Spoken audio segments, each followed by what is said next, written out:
আমি একজন সবজি বিক্রেতা হয়েও, আমি একজন গার্মেন্টসের চাকরিওয়ালা হয়েও, আমি সিকিউরিটি গার্ড হয়েও, আমি একজন রিক্সা চালক হয়েও, আমি একজন ভ্যান ড্রাইভার হয়েও, আমি একজন মুয়াজ্জিন হয়েও, আমি একজন আদা বিক্রেতা হয়েও, আমি একজন মুদির দোকানদার হয়েও, আমি মাছ বিক্রেতা হয়েও, আমি একজন সাধারণ কর্মজীবী কৃষক হয়েও তাকওয়া অন্তরের মধ্যে লালন করে রবের কাছে সব থেকে বেশি সম্মানিত হতে পারি কিনা?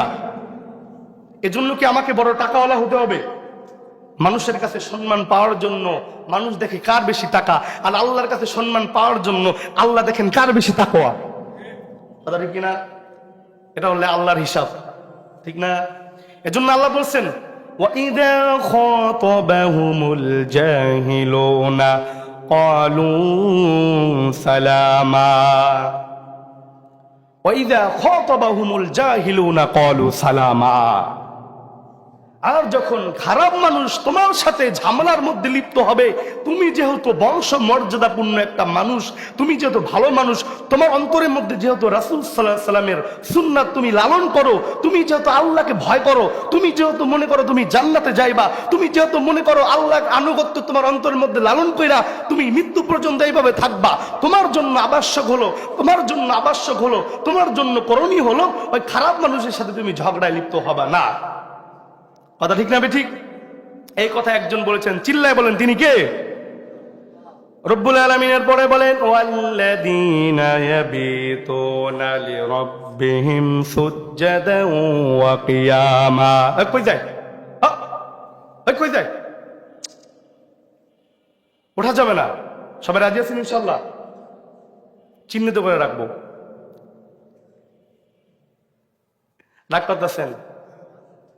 আল্লাহ কবুল করুক, বলেন আমিন। ওয়াল্লাযীনা ইয়াবিতুনা লিরাব্বিহিম সুজদান ওয়া কিয়ামা। আল্লাহ বলেন রহমানের বান্দার দ্বিতীয় নাম্বার গুণ হলো তারা রাত্রবেলা দাঁড়ায় দাঁড়াইয়া কিয়াম করে এবং সিজদা করে। বলেন সুবহানাল্লাহ। যাদের হৃদয় আছে আল্লাহর ভয়, তারা কবু পথ ভুলে যায় না। ও যাদের হৃদয় আছে আল্লাহর ভয়, তারা কবু পথ ভুলে যায় না। রাতের আধারে যারা সিজদাতে রয়, দু চোখের অশ্রুতে নদী যেন বয়। কথা ঠিক না ঠিক? এজন্য আল্লাহ বলতেছেন ওয়াল্লাযীনা ইয়াবিতুনা লিরাব্বিহিম সুজদান ওয়া কিয়ামা। আল্লাহ বলেন রহমানের বান্দার দ্বিতীয় নাম্বার গুণ হলো, রহমানের বান্দার দ্বিতীয় নাম্বার বৈশিষ্ট্য হলো, রহমানের বান্দার দ্বিতীয় নাম্বার নিদর্শন হলো, দ্বিতীয় নাম্বার আলামত হলো, রহমানের বান্দা যখন গোটা পৃথিবী সবাই ঘুমের মধ্যে নিমগ্ন থাকবে, ঘুমের মধ্যে ব্যস্ত থাকবে, তখন রহমানের বান্দা রবের স্মরণে রাত্রবেলা উঠা তাহাজ্জুদ নামাজ পড়বে আর চোখের পানি প্রবাহিত করে বলবেন রব্বুল আলামিন অনেক ভুল করেছি। আর বলবে রব্বানা যালামনা আনফুসানা ওয়া ইল্লাম তাগফির লানা ওয়া তারহামনা লানাকুনান্না মিনাল খাসিরিন। ও রব্বুল আলামিন 40 বছর হয়ে গেল, 50 বছর হয়ে গেল, 60 বছর হয়ে গেল, আর কয়দিনই ভাই পৃথিবীর মধ্যে বাঁচবো? রব্বুল আলামিন এমন কোনো অপরাধ নাই যেটা করি নাই, এমন কোনো ভুল নাই যেটা করি নাই, এমন কোনো খারাপ কাজ নাই যেটা আমার দ্বারা সম্পৃক্ততা হয় নাই। রব্বুল আলামিন নাফরমানি করছি। আল্লাহ তুমি বলছো তুমি চোখ দিয়েছো, কান দিয়েছো, নাক দিয়েছো, কথা বলার শক্তি দিয়েছো, খাবার দিয়েছো, সব ধরনের রিজিকের ব্যবস্থা করেছো। ওই রব্বুল আলামিন তোমার সাথে নাফরমানি করছি। আল্লাহ আল্লাহ ভুল হয়েছে, আল্লাহ তওবা করলাম, আর গুনাহ করব না, আর অপরাধ করব না। আল্লাহ তোমার দরবার ছাড়া কারো দরবার নাই, তুমি যদি আমাকে এখন ফিরায় দাও কার দরবারে যাব? আল্লাহ বলেন সুম্মা তুবু ইলাইহি। অতঃপর যখন বান্দা আমার নিকট আসে আর তওবা করে, চোখের পানি প্রবাহিত করে, আমি আল্লাহ ইন্নাহু গফুরুর রহিম, আমি আল্লাহ যেহেতু গফুরুর রহিম, আমি আল্লাহ বান্দার জীবনের সব গুনাহ ক্ষমা করে বান্দাকে ঈমানওয়ালা বানাইয়া দিলাম, বান্দাকে ঈমানওয়ালা বানাই দিলাম। এই জন্য আল্লাহ বলছেন ইয়া আইয়ুহাল্লাযীনা আমানু তুবু ইলাল্লাহি তাওবাতান নাসুহা। আল্লাহ বলতেছেন বান্দা তুমি যদি তওবা নাসুহা করো তাহলে তোমার তওবা কবুল হবেই হবে ইনশাআল্লাহ। বলেন আমিন। এজন্য আল্লাহ বলতেছেন ওয়াল্লাযীনা ইয়াবিতুনা লিরাব্বিহিম সুজদান ওয়া কিয়ামা। আর রহমানের বান্দার তৃতীয় নাম্বার গুণ হচ্ছে রহমানের বান্দা রাত্রবেলা উঠে তাহাজ্জুদ নামাজ পড়বে, কান্নাকাটি করবে, আল্লাহ আমার অনেক বিপদ, আল্লাহ সংসারের অভাব যায় না, আল্লাহ সংসারের একের পর এক ঝামেলা, সমস্যাগুলো সমাধান হয় না, অসুবিধাগুলো সুবিধা দ্বারা পরিপূর্ণ হয় না। ও রব্বুল আলামিন, ও মালিক, তুমি ছাড়া তো কেউ এই সমস্যা দূর করতে পারবে না। আল্লাহর কাছে যদি এইভাবে কান্নাকাটি কইরা দোয়া করতে পারি, আল্লাহর কসম করে বলি আপনার দোয়া করতে দেরি হবে, দোয়া কবুল হতে দেরি হবে না। কথা ঠিক না ঠিক? এরপরে আল্লাহ তাআলা বলেছেন, ওয়াল্লাযীনা ইয়াকুলুনা রাব্বানা সরিফ আন্না আযাব জাহান্নাম ইন্না আযাবাহা কানা গরামা। আর রহমানের বান্দার 4 নম্বর গুণ হচ্ছে, রহমানের বান্দা আল্লাহর কাছে রব্বুল আলামিনের কাছে দোয়া করে, ও রব্বুল আলামিন, ওই জাহান্নামের আগুন অনেক ভয়ঙ্কর, আল্লাহ সেই আগুন আমি সহ্য করতে পারবো না, সেই শাস্তি ভোগ করতে পারবো না, রব্বুল আলামিন মেহেরবানি করে এই জাহান্নামের আগুন থেকে তুমি আমাকে হেফাজত করো। রহমানের বান্দা সবসময় এই দোয়া করে। আল্লাহ বলতেছেন এই কথা, তার মানে বোঝা গেল যারা নামাজ পড়ার পর সর্বদা আল্লাহর কাছে এই দোয়া করবে, কিংবা যে কোনো সময় আল্লাহর কাছে এই প্রার্থনা করবে, আল্লাহর কাছে দোয়া করবে যে রব্বুল আলামিন অনেক গুনাহ হয়েছে, আল্লাহ আর গুনাহ করব না, তোমার জাহান্নামের আগুন আমি শাস্তি ভোগ করতে পারবো না, সেই ক্ষমতা আমার নাই, রব্বুল আলামিন ক্ষমা করে দাও। আল্লাহ বলতেছেন যারা এইভাবে দোয়া করবে, জাহান্নাম থেকে বাঁচার চেষ্টা করবে, তাদের মধ্যে আমার রহমানের বান্দার গুণ আছে, এই জন্য তারা ভয় করে। বলেন সুবহানাল্লাহ। ইন্নাহা সাআত মুস্তাকাররাও ওয়া মুকামা। এরপরে রহমানের বান্দা বলতেছেন, আল্লাহ নিশ্চয়ই ওই স্থান অর্থাৎ জাহান্নাম বাসস্থান হিসাবে এবং আবাসস্থল হিসাবে অত্যন্ত নিকৃষ্ট, রব্বুল আলামিন মেহেরবানি করে তুমি আমাকে এই জাহান্নামের আগুন থেকে হেফাজত করো। রহমানের বান্দার 6 নম্বর গুণ আল্লাহ বলতেছেন সূরা ফুরকানের 67 নম্বর আয়াত, আল্লাহ বলতেছেন, ওয়াল্লাযীনা ইযা আনফাকু লাম ইউসরিফু ওয়া লাম ইয়াকতুরু ওয়া কানা বাইনা যালিকা কাওয়ামা। রব্বুল আলামিন বলেন রহমানের বান্দার 7 নম্বর গুণ হলো তারা অপব্যয় করবে না, অতিরিক্ত খরচ করবে না, তারা অপচয় করবে না, তারা আবার কৃপণতা করবে না, ওয়া কানা বাইনা যালিকা কাওয়ামা, বরং উভয়ের মধ্যখানে থাকবে। সুবহানাল্লাহ বলা যাবে কি? আল্লাহ বলতেছেন যে ওয়াল্লাযীনা ইযা আনফাকু লাম ইউসরিফু ওয়া লাম ইয়াকতুরু ওয়া কানা বাইনা যালিকা কাওয়ামা। আর রহমানের বান্দার 7 নাম্বার বৈশিষ্ট্য হচ্ছে তারা কৃপণতা করবে না, আবার অপচয় করবে না, বরং উভয়ের মাঝখানে থাকবে। এই অবস্থা থেকে দান করবে, তারাও আল্লাহর রহমানের বান্দা হয়ে যাবে, তারাও মুত্তাকি হয়ে যাবে, তারা আল্লাহর ওলি হয়ে যাবে। বলেন না সুবহানাল্লাহ। সম্মানিত উপস্থিতি, এর উদাহরণ হযরত উসমান রাদিয়াল্লাহু আনহুর জীবন থেকে যদি আমি প্রদর্শন করি, আমি আপনাদের কাছে বলি, তাহলে খুব সহজে বুঝতে পারবেন। হযরত উসমান রাদিয়াল্লাহু আনহু তিনি দান করার একটা প্রসিদ্ধ ঘটনা আছে, তার দান করার একটা প্রসিদ্ধ ঘটনা আছে, হযরতে সাইয়েদনা উসমান রাদিয়াল্লাহু আনহুর ঘটনা, যে নবী করিম সাল্লাল্লাহু আলাইহি ওয়াসাল্লামের দরবারে আসলে একজন ভিক্ষুক এসে বলেন, ইয়া রাসূলুল্লাহ, ইয়া হাবিবাল্লাহ, আপনি তো দয়ার নবী, শাফিউল মুজনবিন, রাহমাতুল লিল আলামিন, আখিরি জামানার চূড়ান্ত পয়গম্বর, আপনি তো দয়ার নবী, মায়ার নবী, রহমতের নবী। ওগো নবীজি, কয়েকদিন যাবত অনাহারের মাঝে ভুগছি, ঘরের মধ্যে কোনো খাবার নাই, ছেলে মেয়েগুলো অনাহারের মধ্যে কাটাচ্ছে, জীবিকা নির্বাহ করার জন্য কিছুই পাচ্ছি না, ইয়া রাসূলুল্লাহ, ইয়া হাবিবাল্লাহ, কিছু দান করেন। নবী করিম সাল্লাল্লাহু আলাইহি ওয়াসাল্লাম বললেন, এই ভিক্ষুক, এই দরিদ্র, তোমার যে সিচুয়েশন, তুমি যে অবস্থার মধ্যে আছো, একই সিচুয়েশন, একই অবস্থার মধ্যে আমিও পার করছি। তুমি যেমন অভাবী, আমিও অভাবী, তুমি যেমন খাবার খাচ্ছ না, আমিও খাবার পাচ্ছি না, তোমার পরিবার যেমন না খেয়ে আছে, আমার পরিবারও সেইভাবে না খেয়ে আছে, সুতরাং তুমি চলে যাও আমার জামাই ওসমান রাদিয়াল্লাহু আনহুর কাছে। ভিক্ষুক সুর করে চলে গেল ওসমান রাদিয়াল্লাহু আনহুর কাছে। যাওয়ার পরে তিনি দান তার কাছে হাত পাতবেন, এর আগেই তিনি দেখলেন যে ওসমান রাদিয়াল্লাহু আনহু যে কিছু পিপিলিকা তার শস্য, একটা শস্যের স্তূপ থেকে শস্যগুলো নিয়ে যাচ্ছে। কি করতেছে? শস্যগুলো কি করতেছে? নিয়ে যেতেছে। কথা ঠিক কিনা? কতগুলো পিপিলিকা বড় একটা খাদ্যের স্তূপ থেকে খাদ্যগুলো নিয়ে যাচ্ছে। তো ওসমান রাদিয়াল্লাহু আনহু যখন দেখলেন যে পিপিলিকা খাবার তো নিয়ে যাচ্ছে তার নিজ বাসস্থান, তার নিজ ঘরের মধ্যে, গর্তের মধ্যে, এখন কিছু খাবার পিপিলিকার মুখ থেকে পড়ে ছড়ায় ছিটায় আছে। এখন তিনি এই খাবারগুলো তিনি কুড়ালেন, সংগ্রহ করে আবার স্তূপের মধ্যে রেখে দিলেন। এখন ভিক্ষুক লুকায় লুকায় এরা দেখছে, মনে মনে ভাবলো মোহাম্মদ আমাকে কার কাছে পাঠালো, যে কিনা হারকিপটা পিঁপড়া, যে কিনা খাবার নিয়ে যায়, সেই খাবার ছড়ানো ছিটানো, সেই খাবারও সে টুকায় টুকায় সংগ্রহ করছে, এরকম কিপটা বুঝে আমাকে দান করবে। আবার নবী করিম সাল্লাল্লাহু আলাইহি ওয়াসাল্লামের দরবারে যাওয়া হলো। নবী করিম সাল্লাল্লাহু আলাইহি ওয়াসাল্লামের দরবারে যায় বলতেছেন, আপনি তো একটা ফালতু লোকের কাছে পাঠাইছেন, সে তো নিজে হারকিপটা, সে তো আরো বড় ফকির নি, সে তো আরো বড় ফকির, বরং আবার আমাকে কিছু দান করেন। মুহাম্মদুর রাসূলুল্লাহ সাল্লাল্লাহু আলাইহি ওয়াসাল্লাম তাকে আবার পাঠালেন, যাও তুমি আরো একবার যাও। এবার যে সে যখন গেল ওসমান রাদিয়াল্লাহু আনহুর বাসায়, যার পর ওসমান রাদিয়াল্লাহু আনহুকে সে দেখতে পেল যে ওসমান রাদিয়াল্লাহু আনহু তার দাসকে, তার খাদেমকে বকাঝকা করছেন। কেন? কারণ আপনারা জানেন আগের জামানায়, ইভেন আমি নিজে দেখেছি আরো প্রায় 18 বছর আগে, আমি আমার বাড়িতে দেখেছি, গ্রামের বাড়িতে, আমাদের বাড়ি পিরিজপুর। তো আমাদের এলাকায় তখন কারেন্ট ছিল না, ল্যাম্প জ্বালাইতো, ল্যাম্প, বুঝতে পারছেন কিনা? তো ল্যাম্পটা কিন্তু কেরাসিন দিয়া দড়ি এগুলো বাড়াই দিতে হইতো, তাহলে বেশি আলো হইতো, আবার কমাই দিলে কম আলো আসতো, কথা ঠিক না ঠিক? তো ওসমান রাদিয়াল্লাহু আনহু খাদেমকে বকা দিচ্ছেন। কেন? কারণ খাদেম ওই যে ল্যাম্প আছে, ওই চেরাগের বাতিটা সে, মানে ওই দড়িটা সে একটু বেশি অতিরিক্ত করে ফেলছে, অতিরিক্ত বাড়াই দিছে।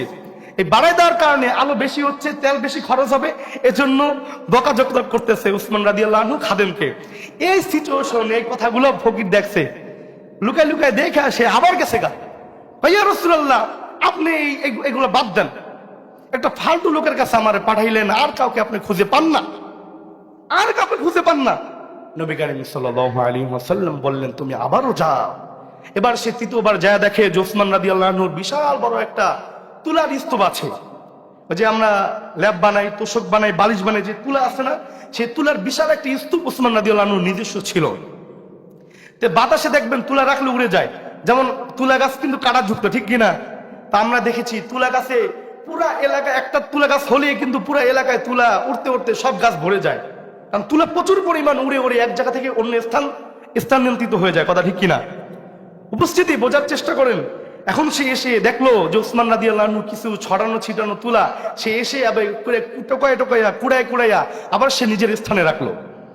এই সিচুয়েশন দেখার পর সে এবার চলে যাওয়ার জন্য ইচ্ছা করা সত্ত্বেও বলল, যেহেতু মোহাম্মদ আমাকে বারবার পাঠায়, আমি জানি এই কিপটা লোকটা আমাকে দান করবে না, তারপরও মোহাম্মদের কথা মানার জন্য আমি একবার চাইয়ায় দেখি।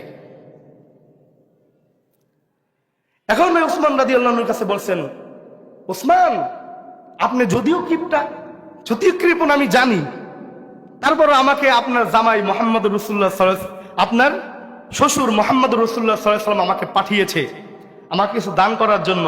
আমি জানি আপনি কিপটা মানুষ, তারপরও তার কথা পালন করার জন্য আমি আপনার কাছে আসলাম, কিছু দান করবেন কিনা বলেন, না করলে চলে যাই।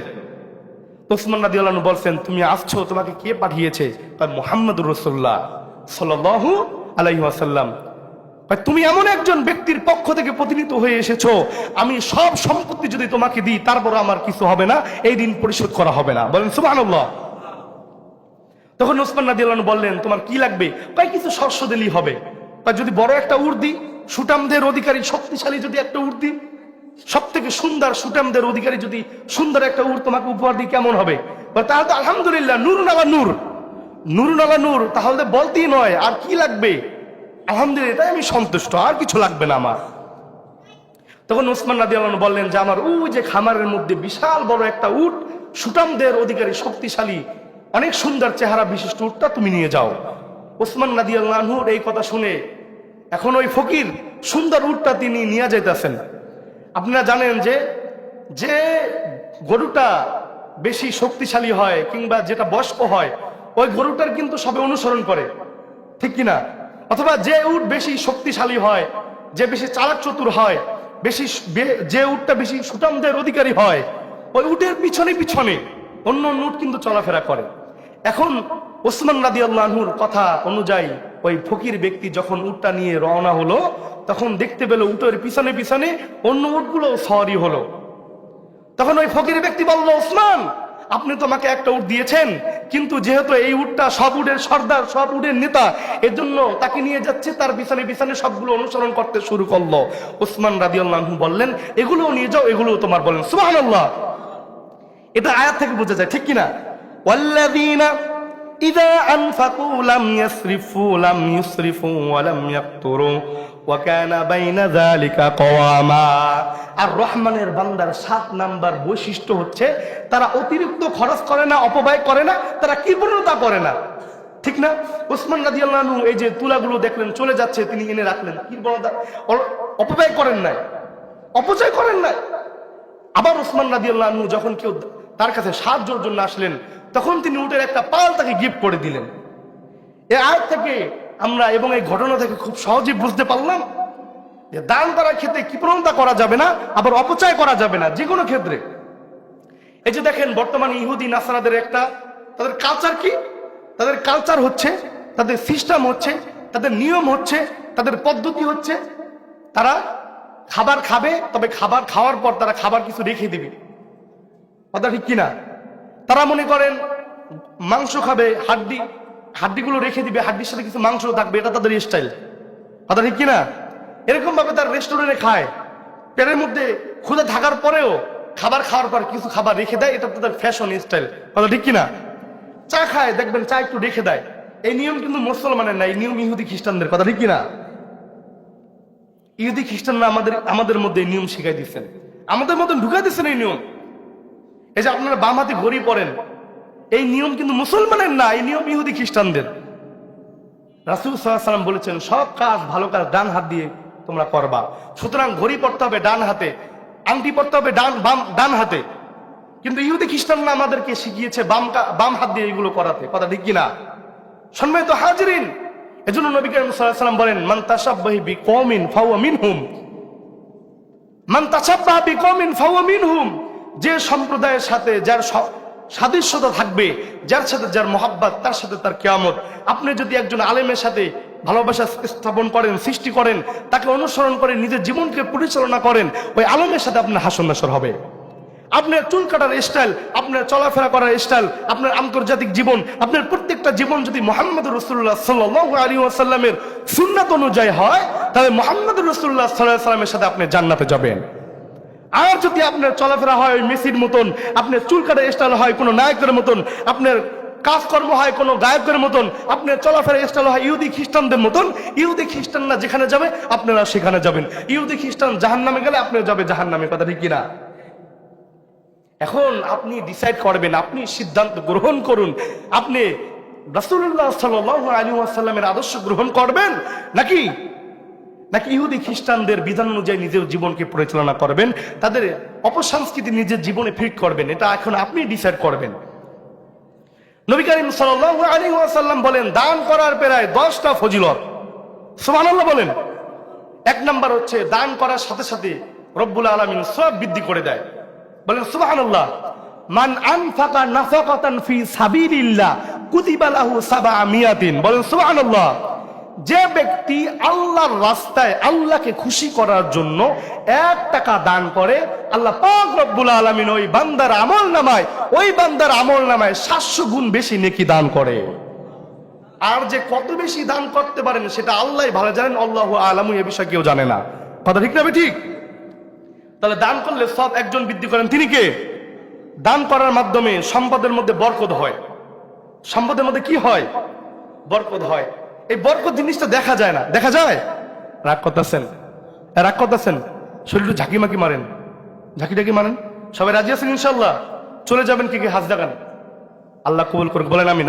হাত দেখাইছে আমার ছাত্র, হ্যাঁ, আল্লাহ কবুল করুক, বলেন আমিন। এখানে আসতে হবে নিজের ইচ্ছায়, যাইতে হবে আমার, খবরদার এমনি মুসলি নেই। কথা ঠিক কিনা? আল্লাহ সবাইকে কবুল করুক, বলেন আমিন। যারা বাইরে ঘোরাফেরা করছেন, আমি আপনাদেরকে সম্মানের সাথে বিনীত অনুরোধ করব, আমাদের আলোচনা অল্প সময় পর্যন্ত চলবে। অন্য মাহফিল যেরকম 12টা, 12:30, 1টা পর্যন্ত চলে, এরকম না। আমরা 10:30 সর্বোচ্চ 10:45 পর্যন্ত চলবে। সবাই রাজি আছেন ইনশাল্লাহ? কারণ এত রাত পর্যন্ত মাহফিল করে, মাহফিলের বয়ান শুনে ফজরের নামাজ যদি জামাতের সাথে আদায় করতে না পারি, এই মাহফিল কোনো সফলতা আনতে পারে কথা ঠিক কিনা? সবাই রাজি আছেন ইনশাল্লাহ? সম্মানিত উপস্থিতি, এই আমাদের এলাকায় দেখেন কুকুর, কি দেখেন? কুকুর। কুকুর কিন্তু একসাথে 10টা বাচ্চাও দেয়, 8টা বাচ্চাও দেয়, 6টা বাচ্চাও দেয়। কথা ঠিক কিনা? আবার শুকুর, সুর আর কি, ঠিক আছে, আমাদের আঞ্চলিক ভাষায় পিরিজপুর অর্থাৎ বরিশালে ওদিকে বলে কি শুয়ার কয়, শুয়ার। কথা ঠিক কিনা? মুহতারাম হাজিরিন, বোঝার চেষ্টা করেন। এখন এই যে শুয়োর কিন্তু বছরের মধ্যে 2বার বাচ্চা দেয়, একবার 6টা, 7টা, 8টা, 10টা পর্যন্ত বাচ্চা দেয়। কথা ঠিক কিনা? আমরা বাহ্যিক ভাবে, আমাদের বাহ্যিক দৃষ্টিকোণ থেকে আমরা দেখতে পাই শুয়োর তো বছরের মধ্যে 2বার বাচ্চা দেয়, একবার সে গর্ভ ধারণ করে এবং বাচ্চা প্রসব করে প্রায় 6টা, 8টা থেকে 10টা পর্যন্ত। কুকুর বছরের মধ্যে বাচ্চা দেয়, 2বারও বিবাহ হয়, একবারও হয়, বাচ্চা প্রসব করে 8টা থেকে 9টা, 10টা পর্যন্ত। কথা ঠিক কিনা? অথচ গরু, ছাগল, উট, ভেড়া এই ধরনের প্রাণীরা বছরে একবার বাচ্চা দেয়। তারপরেও দেখেন, জরিপ করলে দেখা যাবে এই শহরের মানুষ লক্ষ লক্ষ গরু খায়, লক্ষ লক্ষ ছাগল খায়, তারপরেও কিন্তু ছাগলের কোনোদিন অভাব হয়? অভাব হয় না। বাহ্যিকভাবে চিন্তা করলে দেখা যায় গরু যেহেতু বছরের মধ্যে একবার বাচ্চা দেয়, সেই অনুযায়ী গরুর বাচ্চা তো থাকার কথা না, মানুষ তো গরু খাওয়ার কথা না, তারপরেও কেন গরু আমরা এত খাওয়ার পরও শেষ হয় না? একবার বছরে বাচ্চা দেয়, তারপরও এত অনুষ্ঠানের মধ্যে, বিবাহের মধ্যে, জমাতের মধ্যে। বরিশালে বাসায় জমাত কারে কয় বুঝেননি? মানুষ মারা যাওয়ার পরে 40 দিন পর বিশাল বড় এলাকাবাসীরা দাওয়াত কইরা গরু দিয়া খাওয়া, এটা কয় জুমাত। কথা ঠিক কিনা? এটা কয় জেফাত আবার অনেক ভাই। কথা ঠিক কিনা? উপস্থিতি বোঝার চেষ্টা করেন। তাইলে আমরা এত গরু খাই, এত আয়োজনের ক্ষেত্রে প্রত্যেকটা প্রোগ্রামে আমরা গরু রাখি, এত গরু বক্ষণ করি, তারপর গরু শেষ হয় না। কারণ হলো ওই শুয়োর, ওই কুকুর যদিও তারা বছরে 8টা 9টা করে 2বার বাচ্চা প্রসব করে, তারপরও তার বাচ্চা এত অতিরিক্ত হয় না, কিন্তু গরুর বাচ্চা তো অতিরিক্ত হয় কেন জানেননি? কারণ আল্লাহ তাআলা এই গরুর বংশের মধ্যে, নসলের মধ্যে বরকত রেখেছেন, এই জন্য বছরে একবার বাচ্চা দিলেও তার এই গরুর মাংস খেয়ে আমরা শেষ করতে পারি না। কথা ঠিক কিনা? আর ওই তার বংশের মধ্যে, তার নসলের মধ্যে বরকত নেই, বরকত নাই, বরকত নাই। এজন্য বারবার বাচ্চা প্রসব করার পরেও, বাচ্চা গর্ভপাত করার পরেও কিন্তু তার বাচ্চাগুলো দেখা যায় না। কথা ঠিক কিনা? এজন্য বরকত এমন একটা জিনিস, সেটা দেখা যাবে না। আপনি দান করবেন, আপনি দান করবেন, আপনি কেমনে যে বরকত হবে আপনি নিজেও যাবেন না। যেমন আপনার ব্যাংকে কথার কথা 1 লাখ টাকা আছে, একজনের বিপদে পড়ছে, আপনি দান করেন নাই, আপনি মনে করছেন কি এই টাকাটা আপনার উপকারে লাগবে। 2 দিন পর এমন তো হতে পারে আপনার এমন একটা রোগ হয়েছে, আপনার সন্তানের এমন একটা রোগ হয়েছে, আপনার পরিবারে এমন একটা ঝামেলা হয়েছে, 1 লাখ কেন 10 লাখ টাকা দিলেও ঝামেলার সমাধান হবে না। এখন যদি আপনি ওই মানুষটাকে সাহায্য করতেন, যে ব্যক্তি আপনার কাছে এসে হাত পেতে ছিল সমস্যার কারণে, অসহায়ত্ব হওয়ার কারণে, তাকে যদি আপনি 500 টাকা দান করতেন, 10 লক্ষ টাকার সমস্যার সমাধান একজন করতেন। চিল্লায় বলেন তিনি কে? এজন্য দান করলে সম্পদের মধ্যে বরকত দেয় কে? এরপরে দান করলে বিপদ দূর হয়। নবী করিম সাল্লাল্লাহু আলাইহি ওয়াসাল্লাম বলেন, ইন্না সাদকাতা তুফরিহুল বালা। মানুষ যখন দান করে রব্বুল আলামিন আপতিত বিপদ দূর করে দেয়। সুবহানাল্লাহ বলেন। মানুষ যখন দান করে তখন মানুষের আপতিত বিপদ, মানুষের যে বিপদটা আসার কথা, এই বিপদগুলো আল্লাহ তাআলা দূর করে দেয়, এই বিপদ দূর করে দেয়। সুলাইমান আলাইহিস সালামের জামানায় একজন চোর একটা পাখির ডিম চুরি করত প্রত্যেক দিন। তো পাখি এসে সুলাইমান আলাইহিস সালামকে বিচার দিল, সুলাইমান, তোমার সাম্রাজ্যের মধ্যে একটা পাখি, একটা চোর আমার প্রত্যেক দিন ডিমগুলো চুরি করে নিয়ে যায়, তুমি এটার বিচার করো, সুষ্ঠু বিচার করো। তখন সুলাইমান আলাইহিস সালাম ওই চোরকে ডেকে তাকে বুঝালেন, তাকে পরামর্শ দিলেন, তাকে শুধরালেন, তাকে নসিহা করলেন, কিন্তু চোর এটা মানলো না। দ্বিতীয় দিন আবার চুরি করলো। তখন দ্বিতীয় দিন আবার যখন সুলাইমান আলাইহিস সালামের কাছে বিচার দেওয়া হলো, সুলাইমান আলাইহিস সালাম চোরকে আবার সতর্ক করলেন। চোর এখনো সতর্ক হয় না। সম্মানিত উপস্থিতি, তখন সুলাইমান আলাইহিস সালাম তৃতীয়বার যখন চুরি করবে, তখন সুলাইমান আলাইহিস সালাম জিনদেরকে অর্ডার দিলেন। কারণ সুলাইমান আলাইহিস সালামের সেনাবাহিনী হিসাবে দায়িত্ব পালন করতো জিনরা। কথা ঠিক কিনা? মুহতারাম হাজিরিন, এবার সুলাইমান আলাইহিস সালাম জিনদের অর্ডার করলেন যে এই চোর যদি তৃতীয়বার পাখির ডিম চুরি করার জন্য গাছের উপর আরোহণ করে, গাছ থেকে তাকে ধাক্কা মেরে ফেলে দিবে, এতে করে তার শরীরের হাড্ডি ভেঙে চুরে চুরমার হয়ে যাবে। তো যে কথা সেই কাজ। এবার সে চোরের অভ্যাস তো চুরি করার জন্য যখন সে আসলো, চুরি করবে, ডিম নিল হাতের মধ্যে, তখন তৎক্ষণাৎ ওই জিন এসে তাকে ধাক্কা মারলো। ধাক্কা মারার সাথে সাথে পূর্ব থেকে পশ্চিম থেকে দুইজন ফেরেশতা এসে জিনকে সরাই দিল। তো এমন ভাবে জিনকে ধাক্কা মারা সরাই দিছে, জিনের তো অবস্থা 12টা। তখন সুলাইমান আলাইহিস সালামকে যায় বলতেছেন, আপনি এমন একজন ব্যক্তিকে আপনি মারার জন্য বললেন, ফালাই দেওয়ার জন্য বললেন, যে ব্যক্তিকে ফালানোর সময় ফেরেশতারা আমাকে এবং আমাদের যে সমস্ত সৈন্যবাহিনী ছিল তাদেরকে তারা অ্যাটাক করলো, এই জন্য আমরা প্রাণ বাঁচিয়ে আপনার কাছে আসলাম। তখন সুলাইমান আলাইহিস সালাম আশ্চর্যান্বিত হলেন, ব্যাপার কি, কি কাহিনী, কি ব্যাপার, কি কারণে, কি সমস্যার কারণে যে তোমরা হাজারবার চেষ্টা করেও এত শক্তিশালী হওয়া সত্ত্বেও ওই চোরকে মারতে পারলা না। আশ্চর্যান্বিত হয়ে চোরকে ডাক দিল। চোরকে বলল, চোর ভাই, কি কারণ, কি ক্ষমতার অধিকারী হয়েছ যার কারণে আমার জিন্নাত তোমাকে কিছুই ক্ষতি করতে পারলো না, এর রহস্যগুলো বলো। এরপরে চোর বলল, আমি যখন চুরি করার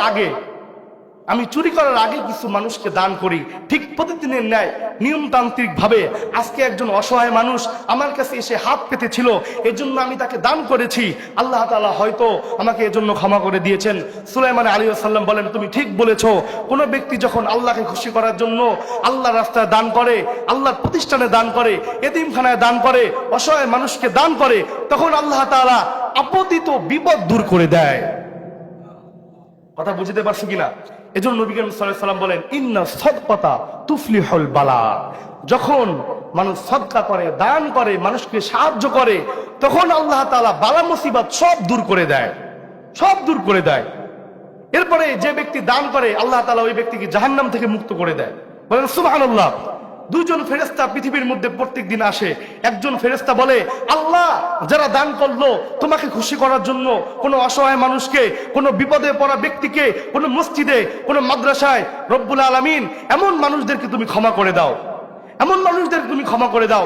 আল্লাহ পাক রব্বুল আলামিন, আল্লাহ পাক রব্বুল আলামিন, আল্লাহ পাক রব্বুল আলামিন ওই ধরনের ফেরেশতাদের দোয়া কবুল করে, ওই ধরনের ফেরেশতাদের দোয়া কবুল করে, ওই ব্যক্তিকে ক্ষমা করে, ওই ব্যক্তিকে জান্নাতের ঘোষণা করে দেয়। বলেন আমিন। সম্মানিত উপস্থিতি, তাহলে যে ব্যক্তি দান করবে ওই ব্যক্তির বিপদ একজন দূর করবেন, তিনি কে? এরপরে যে ব্যক্তি দান করবেন শুধু রবকে খুশি করার জন্য, শুধু রবকে খুশি করার জন্য যে ব্যক্তি দান করবেন, আল্লাহ পাক রব্বুল আলামিন কিয়ামতের ময়দানে সেই কঠিন সিচুয়েশনের মধ্যে, কঠিন অবস্থার মধ্যে আল্লাহ তাআলা ওই ব্যক্তিকে রহমতের ছায়া দান করবেন। বসেন, ওই ব্যক্তিকে কি করবেন? রহমতের ছায়া দান করবেন। কথা ঠিক না? কিয়ামতের ময়দানে সূর্যটা মাথার কাছে চলে আসবে, মস্তকগুলো টাস টাস করে ফেটে যাবে, জমিনগুলো তামা হয়ে যাবে। কথা ঠিক কিনা? এমন সিচুয়েশনের মধ্যে রবের সাহায্য ছাড়া কেউ সাহায্য করতে পারবে না। দুনিয়ার নেতার পিছনে ঘোরেন, নেতা সাহায্য করতে পারবে না, খাতা সাহায্য করতে পারবে না, বন্ধু সাহায্য করতে পারবে না। ইয়াউমা ইয়াফিরুল মারউ মিন আখি ওয়া উম্মিহি ওয়া আবি ওয়া সাহিবাতিহি ওয়া বানি। এমন একটা দিন হবে, এমন একটা সিচুয়েশন হবে যেদিন ভাই ভাইকে সাহায্য করতে পারবে না, বন্ধু বন্ধুকে সাহায্য করতে পারবে না, মা বাবা সাহায্য করতে পারবে না, ছেলে সন্তান সাহায্য করতে পারবে না, স্বামী স্ত্রী সাহায্য করতে পারবে না, নেতা খাতা সাহায্য করতে পারবে না। চিল্লায় বলেন, একজন সাহায্য করবে, তিনি কে? নেতার পিছনে ঘুরতে ঘুরতে সময় ব্যয় করে ফেলি, নামাজ বাদ দিলাম, রোজা বাদ দিলাম, ইসলামের বিধান বাদ দিলাম। আমি নিজেও জানি ইসলামের মধ্যে রাজনীতি আছে, কিন্তু নেতাকে খুশি করার জন্য আমি মাহফিলের মধ্যে বক্তাকে থামায়া দিই আর বলি, এই বক্তা ভাই, রাজনীতির কথা বললেন না।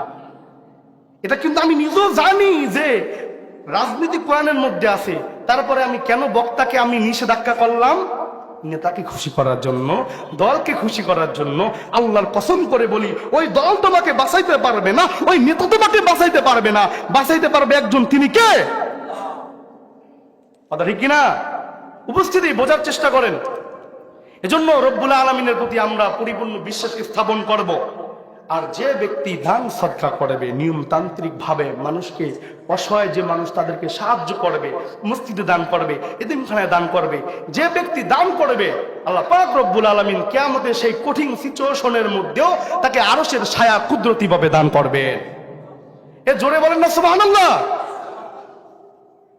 সম্মানিত উপস্থিতি, এরপরে আল্লাহ তাআলা বলতেছেন, যারা দান করে তাদের সব থেকে বড় অর্জন হচ্ছে তারা আল্লাহ তাআলার প্রিয় বান্দা, আল্লাহর ওলি, আল্লাহর মোহাব্বতের পাত্র হয়ে যায়, তাদের উপর আল্লাহ সন্তুষ্ট থাকেন। বলেন সুবহানাল্লাহ। এরপরে হচ্ছে যে ব্যক্তি দান করবে তার জন্য আল্লাহ তাআলা একটা সুসংবাদ দিয়েছেন, একটা স্বাধীনতা দিয়েছেন। যে ব্যক্তি রবকে খুশি করার জন্য দান করবে, ওই ব্যক্তি জান্নাতের 8টা দরজা দিয়ে যে দরজা ইচ্ছা সেই দরজা দিয়ে প্রবেশ করতে পারবে। এ জোরে বলেন না সুবহানাল্লাহ, জোরে বলেন সুবহানাল্লাহ। 5 নাম্বার সুসংবাদ হলো আল্লাহ তাআলা ওই ব্যক্তির রোগ বালা মুসিবত সবকিছু কুদরতি ভাবে দূর করে আল্লাহ তাআলা তাকে পরিপূর্ণ সিহাত দান করবেন, সুস্থতা দান করবেন। বলেন আমিন।